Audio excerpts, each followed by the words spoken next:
Hi, this is Yin and this is Helmut. Hi. Hi. So today we'll be talking about how to become a best-selling author.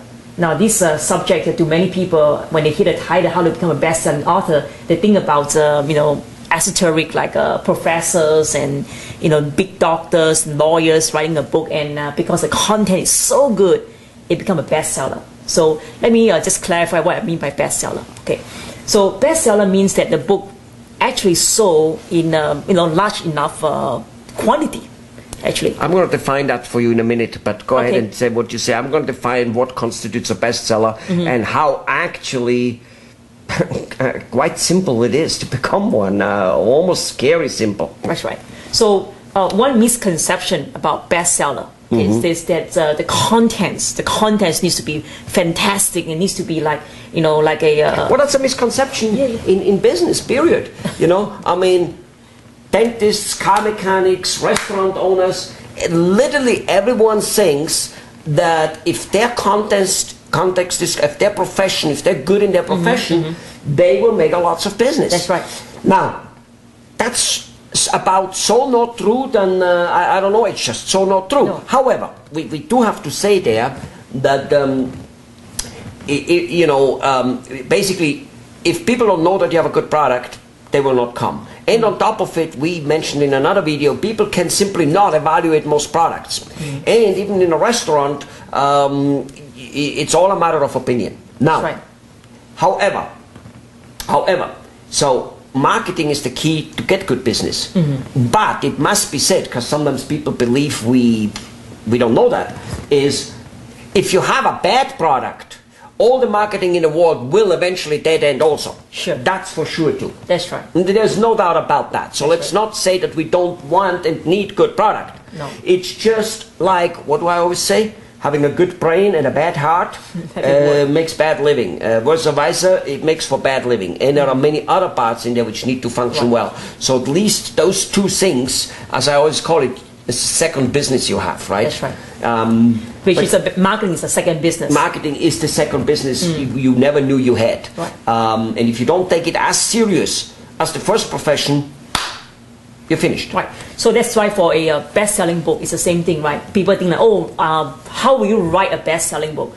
Wrong angle. That's right. Wrong direction. That's right. I'll give you one example. Chicken Soup for the Soul. Everybody knows that. Yeah. So it sells millions and millions of copies. Right. Well, initially, when the writers first put it together, it was rejected 30-some times by publishers. Exactly. They didn't think that the content was worth anything. They said, well, it's been done before, and this story is like exactly. Exactly. Yeah. Exactly. Or let me tell you about another book, which is called "What Men Know About Women." I think it's Men from Mars. No. Oh, okay. It's what men know. Oh, okay. What men know about women. Yes, yes. And when you open the book, it's blank. It's blank. Not a single word in it. I think about 200 pages of blank pages. 200 pages of blank pages. And basically the message is men know nothing about women, right? Right. And so millions of copies. Millions of copies. So it's a marketing gimmick. The whole thing is marketing. Let me tell you this. If a movie isn't marketed, it will not sell. True. There's no such a thing like a good... I mean, in fact, many of the movies who win Oscars, they never sell a lot.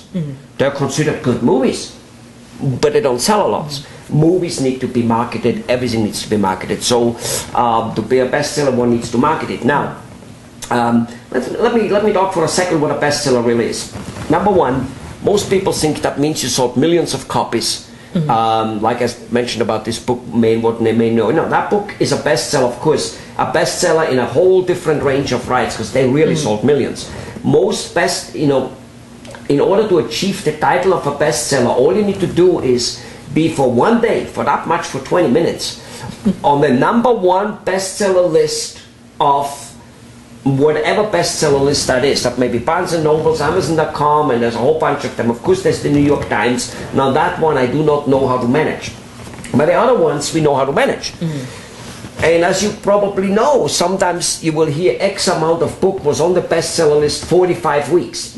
Well, obviously, that book sold millions probably. Right. But That's just an extra title, 45 weeks. Bestseller, 20 minutes, 5 minutes maybe. You've got to be on there. And how do you achieve that? What do you mean 20 minutes? Well, it's like if during a specific given time, okay, I don't know how they count it, but during a specific time, definitely on a daily basis for sure, if not hourly basis actually, Barnes & Noble sells, if you sold the most, for instance today, somebody sold 60 books and you sold 61.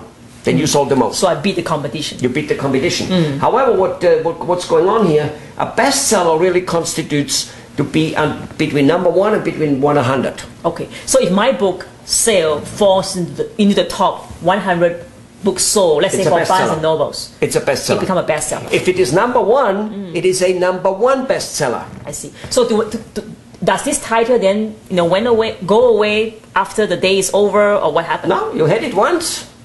So it's like, I'm not a bestseller for life? It's like if we're boxing. Come on, box with me. So I knock you out. Okay? Knockout. I'm the champion. For life. Well, I am a champion for life. But in 4 weeks I might box somebody else and he knocks me out and I don't have the title anymore. But that does not mean I am not a world champion at one point, right? That's true. So if you are a bestseller even for one day, so now you can have the bestseller title in your name for life. And any subsequent book you write, you can put on best-selling author. So let me talk about the amounts. Just more or less what's needed to become a bestseller. If you, for instance, sell 1 book a day, and in a year's time you would sell 360 books, right? I'm telling you, most books never sell more than 500. So you would be right there, okay? You will never be a bestseller. You'll not make it into that range of 100. Okay. However, if you sell all those books in one day, those 360, there's a chance. Probably a high chance, a super high chance. Okay. Okay, and again, maybe you may need 2 books, maybe you may need 700. Okay, but yes, that chance is there. That you will do that. It's probably more like around the 700 or so. But either way, it all depends. If there's many other people who had a good book coming out during that season, it's a little bit like on 4th of July. Everybody tries to get the best movie. Brad Pitt, Tom Cruise, Julia Robertson. So it's hard to become a bestseller on such a opening July weekend. But it's easier to be one in a thing. So basically, you can be in a low season with, be a bestseller with few books, and in some type of high season week, which is difficult to predict, you can become with way more book and don't show up in the bestseller list. And I think the best part of this is that even if you do not become a bestseller that day, there's so many days in the whole year to try and do the campaign again. Yes.